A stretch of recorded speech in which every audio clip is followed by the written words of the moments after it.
কত আগাছা হয়েছে দেখেন। এগুলো তুলে ফেলতে হবে আগাছাগুলো।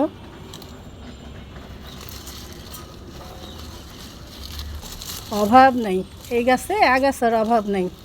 দেখো গাছগুলো গরমে একটু এইভাবে গোসল করে দিলাম, বুঝছো, বেগুন গাছগুলোকে, তাহলে ভালো থাকবে গাছগুলো।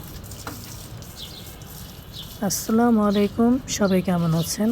আলহামদুলিল্লাহ আমি ভালো আছি, আশা করি আপনারাও ভালো আছেন। এই তো ইফতারি ভাজা শুরু হয়ে গেছে। ছাদ থেকে এসে ইফতারি ভাজতেছি। দেখাও কি ভাজতেছি। সর্বপ্রথমে বেগুনি, আর আরেক পাশে দিয়ে দিয়েছি বুট, সাথে আলু দিয়েছি, কাঁচামরিচ, পেঁয়াজ, ধনিয়া পাতা, বেশি মশলা দেইনি।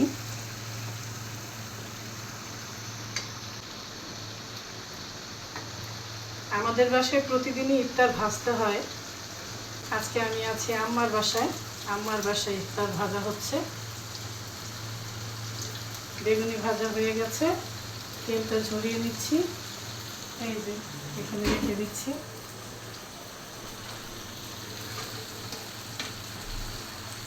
ভাজার আগে আমি সব কিছু রেডি করে নিই, কোথায় রাখবো।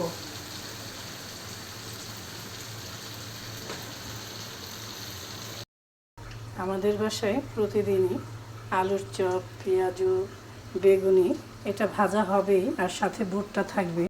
বুটটা হয়ে গেছে, তাহলে বন্ধ করে দাও চুলাটা। আর এই যে বেগুনটা হয়ে গেছে। পেঁয়াজু আলুর চপের সাথে খাওয়ার জন্য পুদিনা পাতার চাটনি করেছি। পুদিনা পাতা, টক দই, কাঁচামরিচ, রসুন, লবণ দিয়ে ব্লেন্ড করেছি। এটা দিয়ে বড়াগুলো খেতে খুবই ভালো লাগে।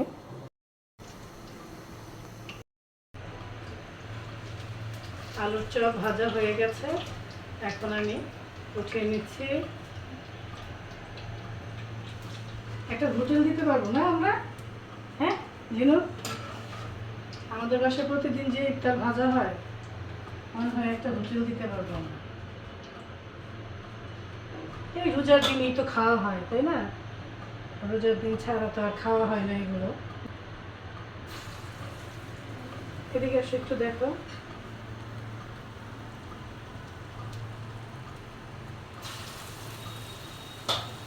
আরও 3টা ছিল আলু চপ, দিয়ে দিচ্ছি সেটাও।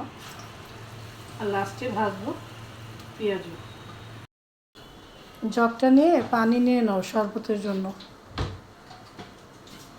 এই পেঁয়াজুটির পানি দিয়ে আমরা শরবতটা খাই। ট্যাঙের শরবত করব, সাথে দিব ইসবগুলের ভুসি। অল্প একটু বেসন ছিল, বেসনের সাথে আমি ডালটা মেখে নিচ্ছি। বেসনটা নষ্ট করে লাভ নেই। এখন জিনিসপত্রের যেই দাম, অপচয় করা কোনো কিছুই ঠিক না আমি মনে করি। এই তো এখন এইভাবে পেঁয়াজটা দিয়ে দিচ্ছি।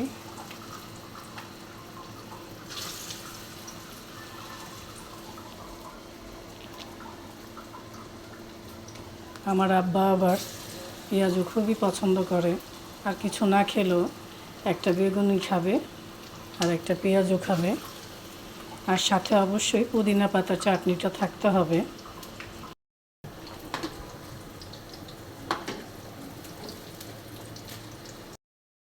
শরবত বানানোর জন্য সব কিছু রেডি। ট্যাং দিয়ে শরবতটা বানাবো। এই তো বানিয়ে ফেললাম আজকের ইফতার। আলুর চপ, বেগুনি, পেঁয়াজু। ট্যাংটা বানানো হচ্ছে, বেশি দেব না, আমি এই চামচের 2 চামচ দিয়ে দিলাম চিনি পরিমাণ মতো দিয়ে দিচ্ছি ইসবগুলের ভুসি। এটা শরীরের জন্য খুবই ভালো।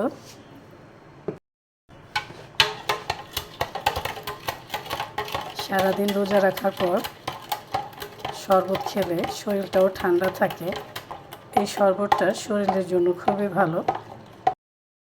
এই ট্যাঙের শরবতে আমি একটা লেবু চিপে দিচ্ছি। এই তো ইফতার খাওয়ার জন্য সব কিছু গুছিয়ে নিলাম।